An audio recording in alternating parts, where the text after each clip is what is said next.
Bismillahirrahmanirrahim. Assalamualaikum warahmatullahi wabarakatuh. Pada video ini kita akan membahas reaksi redoks atau reaksi reduksi oksidasi konsep ketiga, yaitu perubahan bilangan oksidasi. Yang harus kita tahu, pengertian reaksi reduksi menurut konsep ini adalah reaksi yang mengalami penurunan bilangan oksidasi, sementara zat yang mengalaminya disebut oksidator dan hasilnya disebut hasil reduksi. Yang kedua, reaksi oksidasi adalah reaksi yang mengalami peningkatan bilangan oksidasi. Zat yang mengalaminya disebut reduktor, hasilnya disebut hasil oksidasi. Jadi ini hanya berbeda di pengertian reaksinya, sementara untuk oksidator, reduktor, hasil reduksi, hasil oksidasi pengertiannya tetap. Nah, kita akan lihat contoh yang pertama ini. Ini adalah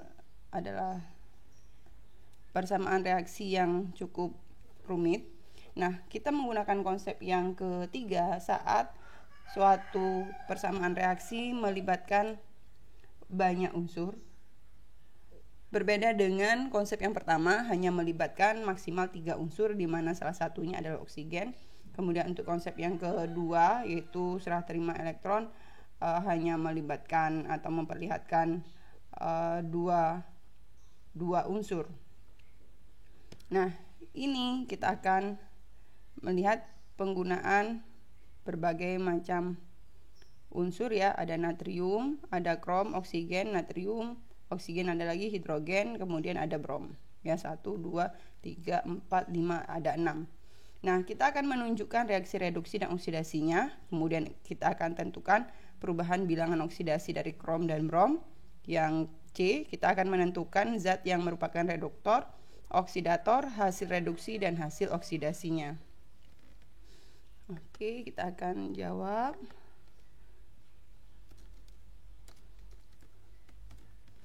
Nah, kita pindahkan dulu ini supaya posisinya enak ya.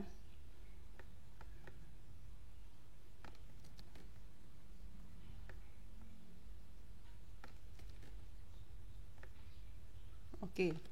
Nah, bagaimana mengerjakannya? Kita sudah pernah belajar menentukan bilangan oksidasi. Nah, untuk natrium dalam senyawa itu selalu positif 1. Ya, dalam senyawa selalu positif 1. Nih, positif 1. Positif 1. Nah, kemudian oksigen umumnya adalah sini ya, Ibu tulis min 2. Min 2. Kemudian hidrogen umumnya plus 1. Ya, perhatikan lagi kapan ia tidak plus 1. Oke, di sini plus 1, sini plus 1 ya.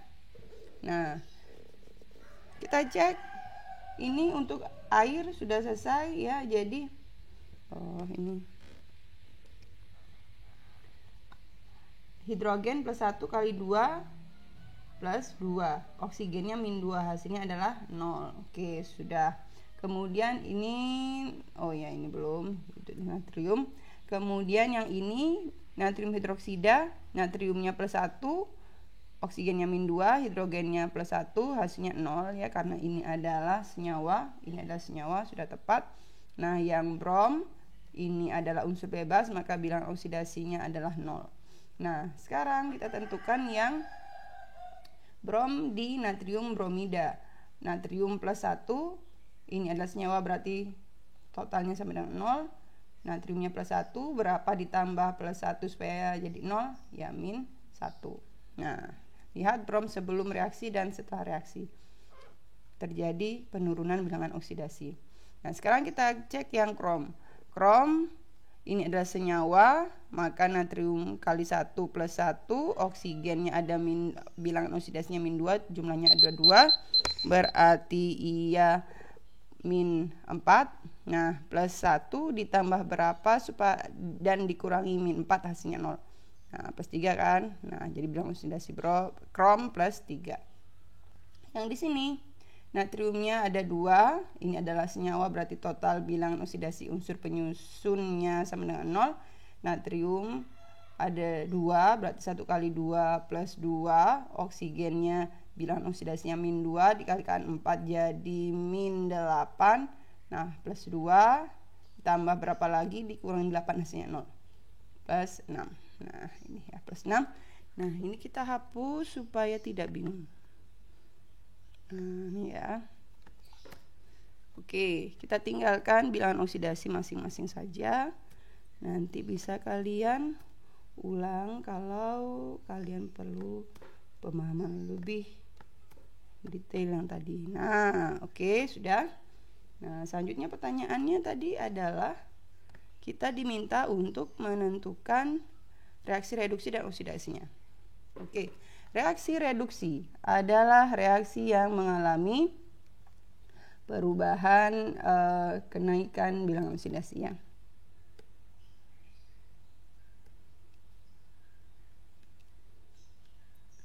Reaksi reduksi. Reaksi dulu boleh. Reaksi yang mengalami peningkatan bilangan oksidasi. Kita cek natrium sebelum reaksi plus 1, setelah reaksi di sini juga ada natrium plus 1 juga, di sini natrium plus 1, di sini natrium plus 1, berarti tidak mengalami perubahan bilangan oksidasi. Kita lihat krom sebelum reaksi plus 3, setelah reaksi plus 6. Nah, kromnya lihat dari plus 3 menjadi plus 6, ini kan bilangan oksidasinya naik. Nah, kalau naik berarti itu adalah reaksi oksidasi. Bagaimana reaksinya? Ya, berarti tulis NaCrO2 menjadi Na2CrO4. Nah, ini. Kemudian reaksi reduksinya, cek lagi oksigen sebelum reaksi min 2. Setelah reaksi bilangan oksidasinya min 2. Nah, kita lanjutkan ya. Tadi natrium sudah, oksigen sudah, hidrogen sebelum reaksi bilangan oksidasinya plus 1. Setelah reaksi plus 1 berarti tetap. Nah, lanjutnya brom bilangan oksidasinya 0, setelah 0 jadi min 1. Nah, dari 0 menjadi min 1 itu kan bilangan oksidasinya turun ya. Jadi reaksi reduksinya kita tulis Br2, 3-nya tidak kita tulis, menjadi 6-nya tidak kita tulis, NaBr. Nah, begitu. Itu untuk yang B. Selanjutnya yang A. Sekarang yang B. Perubahan bilangan oksidasi brom dan krom.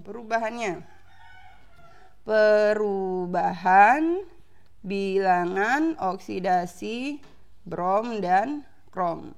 Sebelumnya untuk brom bilangan oksidasinya dari, kita lihat tadi hasil hitungan kita,